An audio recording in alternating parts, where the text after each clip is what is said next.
Okay, good afternoon, everyone. I'm Jae Young, the president-elect of Taejae University. I'm preparing for establishing a new university, which will be a kind of new model of university in the 21st century. It will be the most innovative university. The effective education of the university will produce the most talented graduate in the world. Today, I'm honored to have Professor Kosslyn, a worldly renowned authority on cognitive psychology at Harvard University and an active learning consultant. Taejae University is very pleased to have Professor Kosslyn to sign an agreement for designing a learning model last Monday. We will cooperate closely to launch a future model of university in the 21st century. Taejae University is a future-oriented online university that aims to nurture global management talent, future management talent, and self-directed talent through active learning and global projects. Aiming for a top-notch university in the 21st century, we want to create the world's most advanced education system together with Professor Kosslyn. It is a really good opportunity to hear his ideas of active learning in this forum organized by Taejae University.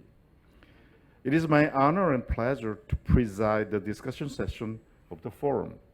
We have two panels on top of Professor Kosslyn, Professor Milian of Hanyang University. She is an expert on education technology. Another panel is Professor Jung Kim. She is a professor of education in Arizona State University. You know that the most innovative university in the world. Okay, let's start. Let me ask the first question to Professor Kosslyn. Why do you believe that we Korean universities need to change the traditional education method to a new way? And what is the benefit of advantage of your active learning method for educating our students? So I'm hardly an expert on Korean educational systems, so I need to be a little careful about that. But I can say in general, there's too much emphasis on memorization, on just learning for the sake of learning, take a test, do well on test. There's not been enough emphasis on how one will actually use that information. So in particular, often what happens is what you learn in class stays in class. There's a problem called transfer. It doesn't happen. People don't use what they learn in class in the world. The traditional methods result in that. Active learning, if done properly, can result in not only learning information effectively, but also being able to use it. So the useless knowledge and information is not enough, and you just emphasize using the knowledge and information in the real world. Yeah. Okay, I got it. For the good of both the individual and society. Good. Okay. Then I just switch questions to our panelists. Professor Am, could you ask something? Stephen, we enjoyed your speech, and through your speech, I think we have listened and actually enlightened in a way that you presented a way to achieve active learning, or the purpose of active learning is to engage students in the process of learning, which will, that we hope that they will learn, right? At the end, their output is to learn and be able to use that knowledge. However, we are concerned about some of the issues that in order to have students learn, we need a very well-structured and maybe even standardized curriculum in very detailed and specific, so that the students can lead or maybe mapped in a way to learn. But this will also kind of is a dilemma for some people as to what about the student autonomy? So how can Taejae balance this guaranteeing or the best experience of student autonomy and yet have a system that supports and that is very well structured? That's an extremely good question. So What should be standardized, in my view, are the learning objectives. In the early years, the active learning exercises that are designed to help the students achieve the learning objectives should be very well structured. But as they go along in later years, you can give them more and more choice about what kinds of activities to do to address those learning objectives. This is particularly effective in experiential learning. So what they'll be doing in the cities and other countries. You can structure it in a way that they understand the goals, but they have a lot of autonomy in how to achieve those goals. So that's why you are suggesting to have a global campus experiential learning at maybe the second year and on. So in the first year, they will be learning and they will be guided with a strong foundation. And then they will be actually going to global campus to experience and their learning. That's exactly right. So I think of it in terms of scaffolding. You give them, just what you said, a solid foundation, and once they have that, then you can let them choose more and they'll do well. I think some Korean parents might like that because they want to have their children or their son and daughters to be controlled in some way, or someone is managing their time. But I think then again, it's their freedom of choice of many, courses or major areas, or maybe some other activities. Mm-hmm. Right, I agree. Okay. Okay, great. And now turn to Professor Kim. Yeah. Sure. First of all, thank you so much for your presentation today. As Professor An mentioned, I think it was really delightful and provided all the audience in terms of how we see teaching and learning that are happening in the classrooms like all over the world. So I want to kind of take us back to the discussion of active learning. And one of the things that I really appreciated in your presentation was providing some of the examples, like what kind of activities can be applied to the active learning. So, my questions, I guess it will consist of two parts. One, can you give us more solid example of what the processes look like to implement active learning in a classroom? And I saved the second part of the question for after our conversation. That's a very good question. So I think it's important to distinguish between the information transmission, content delivery part, and active learning. So you can design a class so that the information transmission has a little active learning in it, like polls and quizzes and things like that. But most of the active learning is going to take part in small breakout groups, in small groups. So that the groups are designed so that the students participating in them can not only work on a project, creating a work project, that addresses the learning objective, but in doing that, they bond. And in fact, that bonding, the social part, is a really important part of learning. So that the mere act of working together to achieve a common goal does a lot in terms of furthering your education.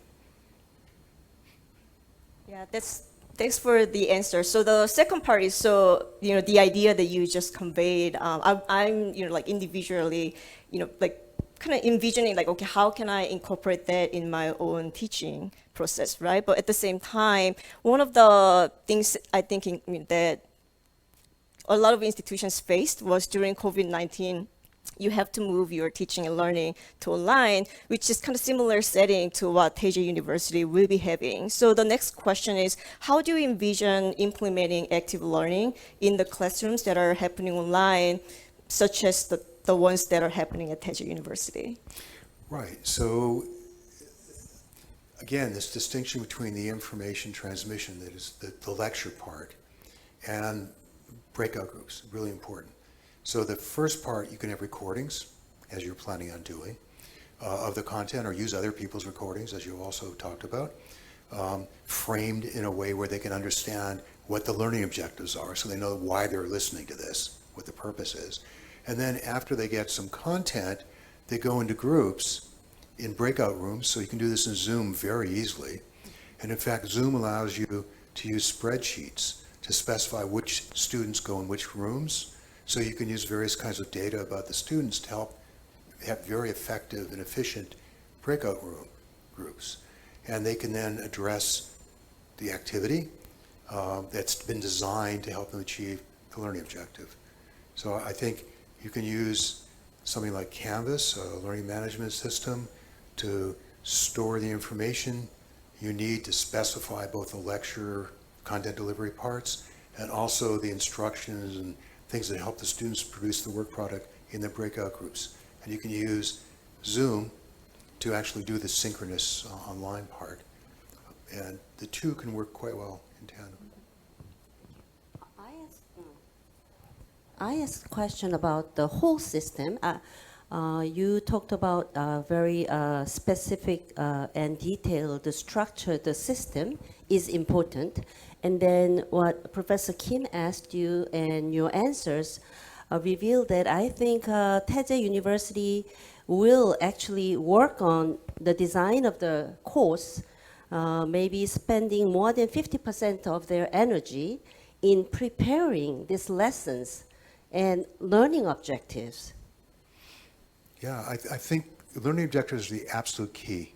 There are many ways to do it, and we probably won't get it right the first time.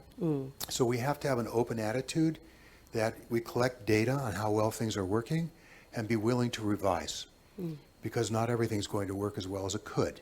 So that's at multiple levels. Sometimes the active learning activities won't be as effective as need be. Sometimes the learning objectives might not be what you really want. So you have to be willing to take a big picture perspective, keep in mind the overall goals, and then adjust as data comes in. Last 2 years, we've been in the COVID mode, and we all experienced online learning.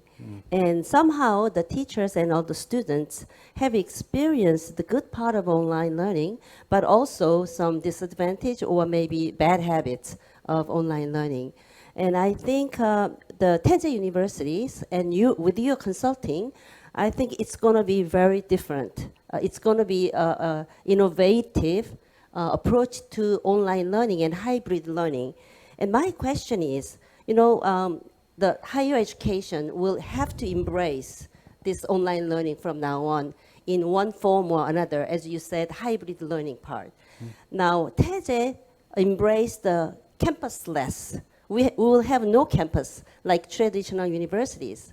And how can you and how can Taejae guarantee a good education, good higher education without campus?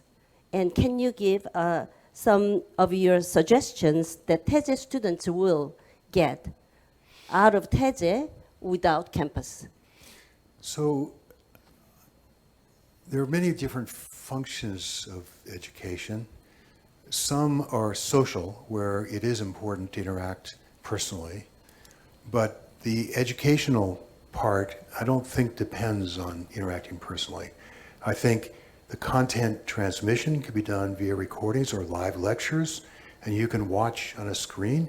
As long as you have an opportunity to ask questions, it's not so bad. And then the active learning can actually be better online. It can actually be better. And the reason for that is it's very easy. Push of a button to create breakout rooms. You can use data to put people in groups depending on what it is the activity is about and what they're good at and what they're interested in. You can collect data that'll improve it going forward. You can make it very easy to share documents and create joint work products and other sorts of things that are very easy to do online that are more difficult to do in person. It's interesting. So if you do it right, where the students interact online, they actually like it. So Foundry College, which we mentioned earlier, has extremely good results. There's something called a Net Promoter Score, which is a measure of how much students like it, and it's over 60 for the last 2 years, I think. Very, very high. So that's evidence that this can be very, very effective if you do it right. Okay, let me interrupt a little bit. And over and over again, I just Professor Kosslyn emphasized, usually we professors design a course just a teaching based on the teaching objectives, but he just emphasized the learning objectives. It is from the perspective of students, what they can learn, what they should learn. Professors should just to think about in advance and organize the syllabus in advance based on the individual students' just a capacity and some kind of a motivation and all that kind of things. How to achieve the students' learning is more important than teachers' teaching objectives. So it is a quite different one. And also, he emphasized that in the offline campuses, it is very difficult to divide the students to just form a group and discuss in a class.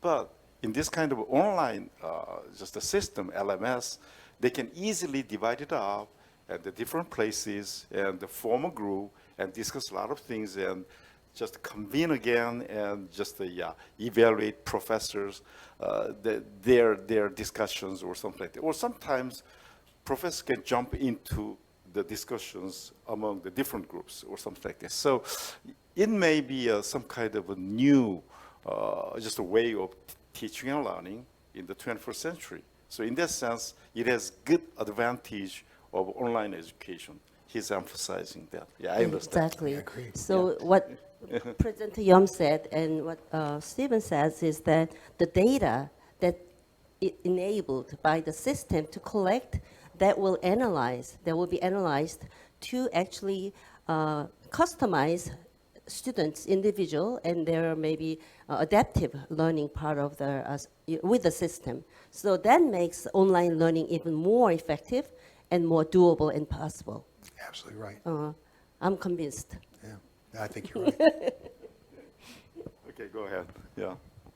Sure. First, Yeah. As we are getting convinced, right? I think we are living in a time where people question about the value of higher education. Why do we need to go to college? Why do we need to get a bachelor's or higher degrees, right?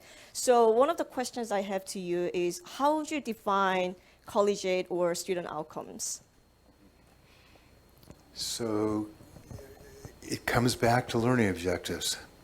So you remember that list all the way from the vision and mission of the institution to the competencies of programs and so forth going down.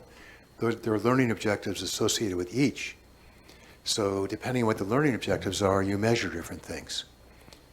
So you measure it. So they're different. When I said they're futures of higher education, depending on the learning objectives, very different institutions. So there's an opportunity for a unique niche right now for Taejae to think about people who are comfortable internationally and can lead in an international context and lead at multiple levels, including being managers to provide support. It's part of a team that's actually leading. So that's a niche that I'm not sure anybody else is in. So if that is the institutional level goal, then you want to measure both the specific learning objectives that feed into that. You can measure various competencies involving leadership and so forth. But also, wouldn't it be interesting to follow them up for 5 years after they graduate and see how well they're doing in the real world? Get feedback from the employers. Why not? So that's the part where my second question comes in, which can be a little harder than the first question. So, to my knowledge, you've been involving in a lot of projects that are dreaming the futures, plural, of higher education. And I know probably like by this time there has been some evidence of what's happening to the students who went through that innovative process. Right. So how do you evaluate the success of some of those experiments or innovative attempts in Right. terms of achieving the student outcomes? So Foundry College, for example, was set up for working adults. And the goal there was to teach them, help them learn, skills and knowledge that would not easily be automated. These were working adults. We didn't want them to lose their jobs.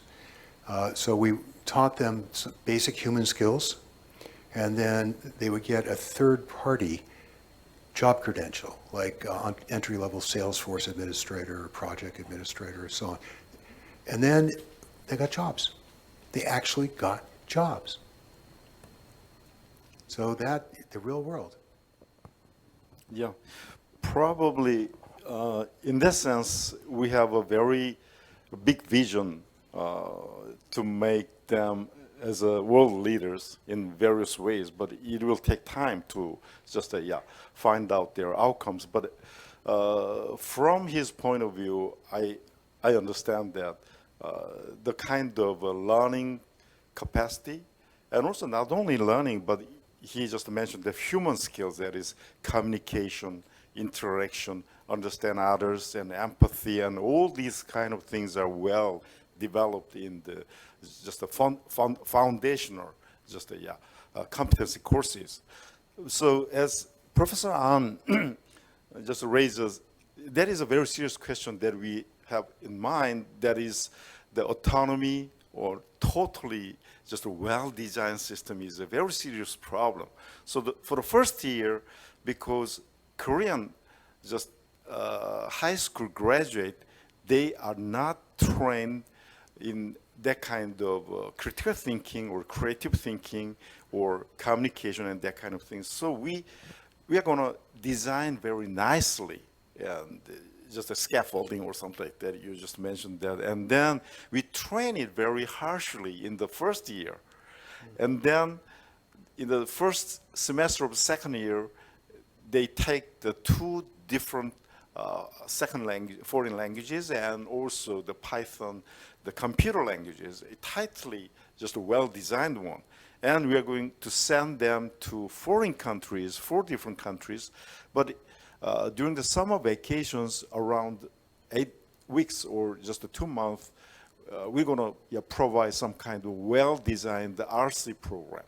But after that, in the just traveling around different cities, they will have their own, just like autonomy to delve into some problems, social problems in the cities and the country or something like that. So we like to balancing the well-prepared, designed programs mixed with their own very creative problem solving, just learning. So it is something like he emphasized that using the knowledge is it right?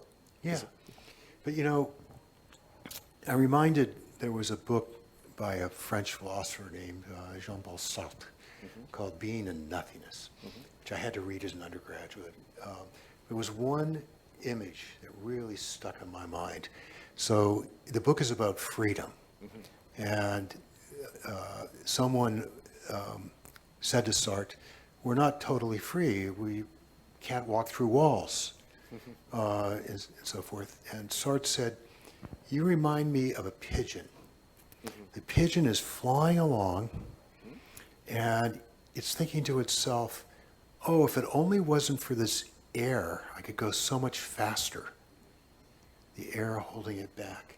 But the fact is, it couldn't actually fly without the air. So Sartre's point was, without structure, you don't actually have freedom. You need to have well-defined choices to be able to choose. So similarly, I would suggest that for the experiential programs, you're right, they need to have choice. But the choice should be structured. It should be learning objectives that tie in with what they've learned in class, so they can see how what they learned in class can be used in the real world, and vice versa, so that they can understand how to bring back what they've learned in the real world into their knowledge from class. So it becomes more than just one or the other. So some structure is a very good idea, but also some choice. Yeah, just like in the sky, just monitoring, just a bird eyes view, and students are wandering around in the street or something, but well structured, a well guided one. Yeah. Okay, good. Okay, go ahead. I have another question. It's from Professor Bae Sang-hoon, who is in Jeju Island right now. He's one of our preparation committee member, and he wanted to be here and meet with you to ask this question, but he had to be leading the student activity in Jeju Island. So here it comes. His question is, from your previous experiences of I know, we all know that you are the first dean of Minerva University, and you are the founder of the Foundry College, online college. So what do you regret, if any, and what would you do differently with Taejae? And so to become the world's top university, what would you suggest Taejae to do differently? So the one thing I think could have been emphasized more was what it takes to lead a full life. So the human aspect of how to function well in society and be a comfortable, productive human being. So I think there could have been more focus on that sort of thing.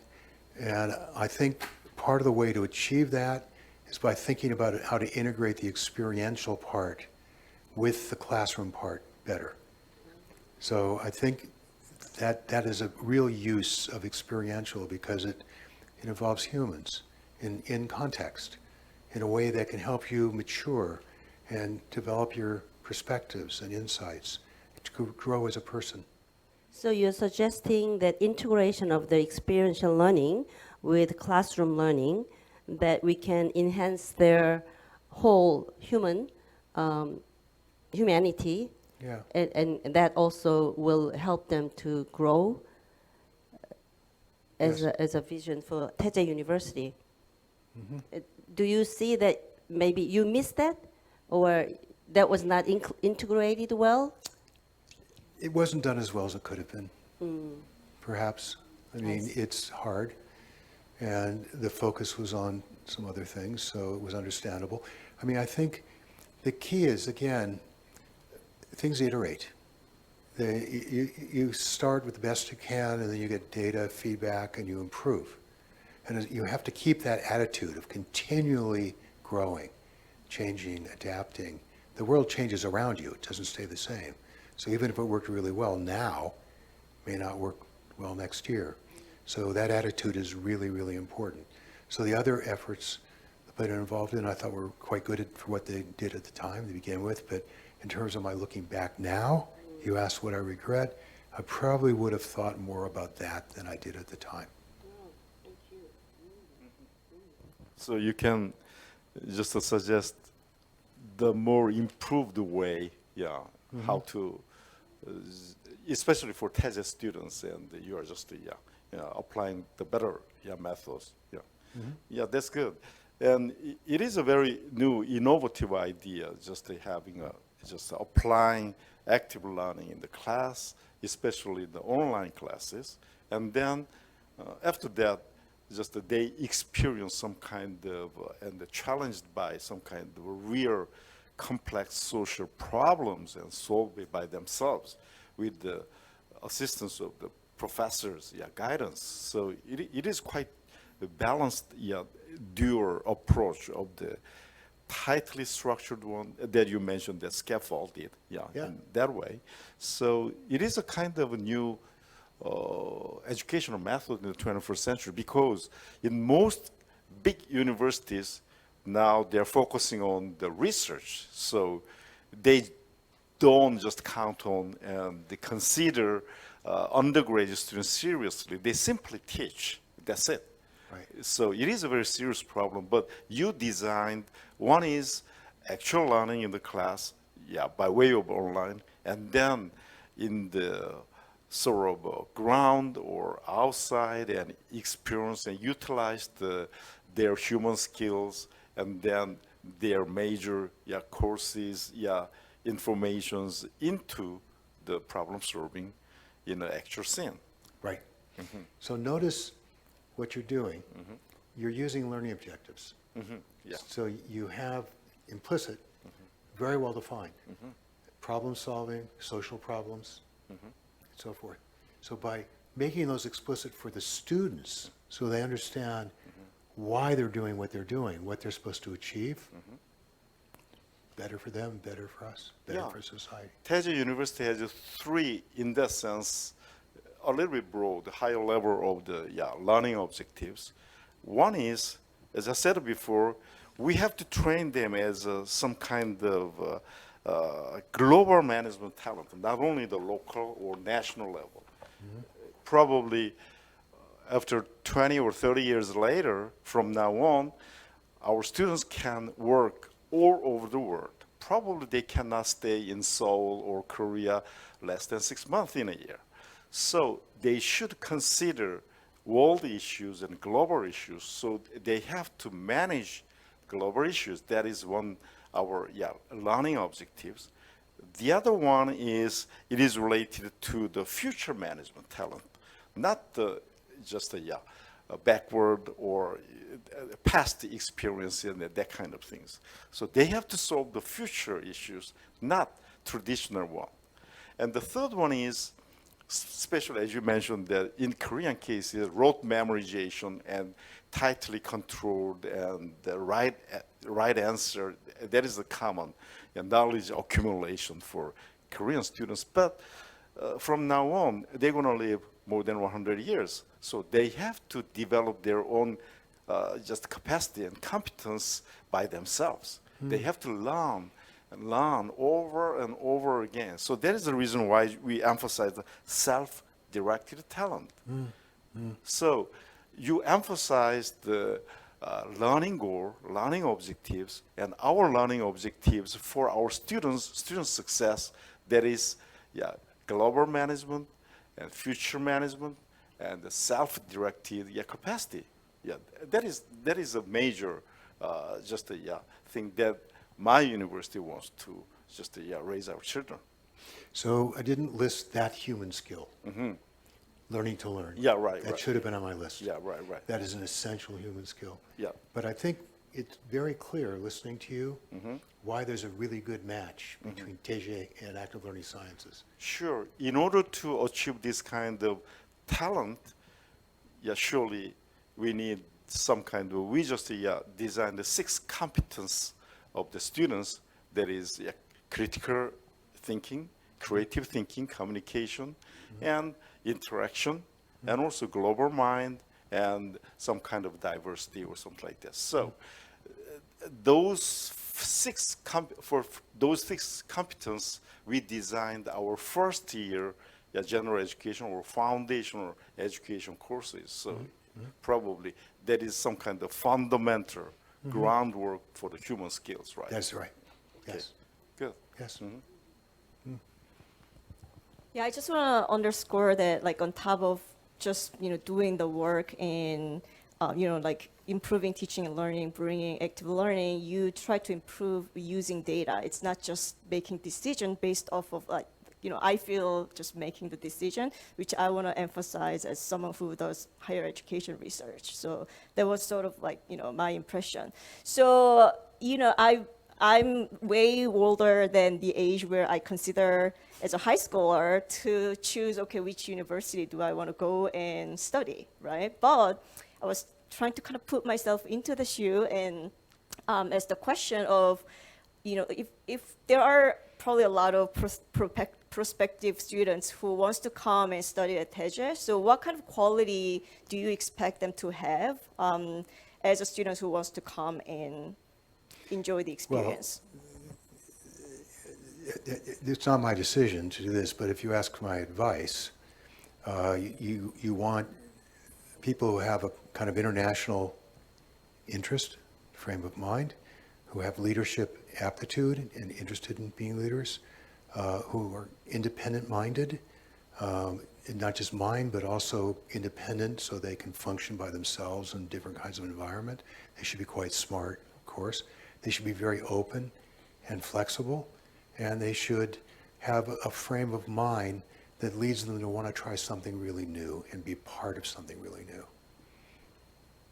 Yeah, thank you very much. And it is a very good opportunity for us to have Professor Kosslyn, the leading cognitive psychologist and a good educator. And from now on, the Taejae University is quite different from the traditional universities.